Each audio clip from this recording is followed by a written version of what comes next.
Hey everybody, Christy Birchville here. We are on day 8 of Wisdom Squandered series. We're going through the book of Ecclesiastes, and today we are looking at chapter 4, verses 7 through 16. So we're finishing up the rest of this chapter today. We see Solomon talking more about wisdom and how it can be beneficial and it's better to be wise than foolish, which is a true statement. But he makes a statement in verse 13. He says, better a poor but wise youth than an old but foolish king who no longer knows how to heed a warning. You have to think he's talking about himself. You have to think he's talking about himself.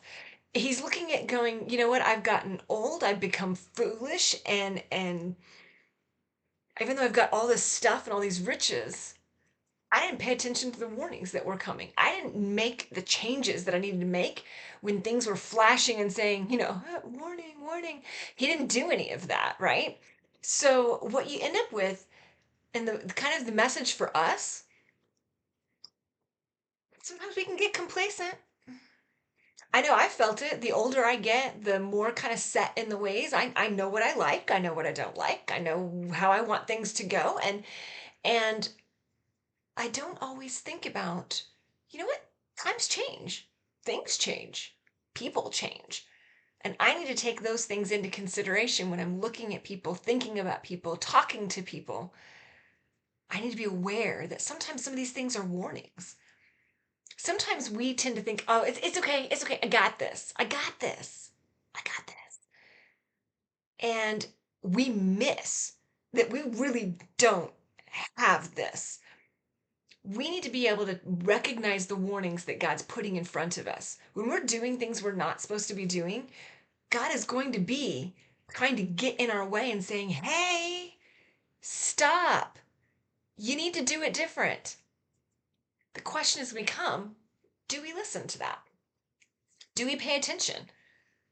As we're working through this, you can go back and look and see just how far Solomon had struggled. There's the link to all the other Wisdom Squandered series in the description, so make sure you check those out.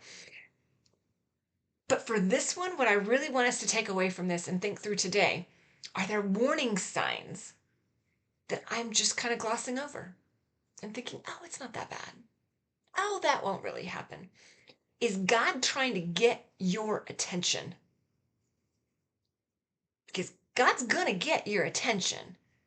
It's more of a question of how big and how grandiose does the stuff have to be before he gets our attention? Are we willing to let him get our attention with the small things?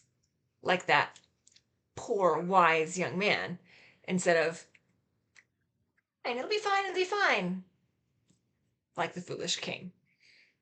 Some things to think about today. If you enjoyed, make sure I would love to hear comments wise.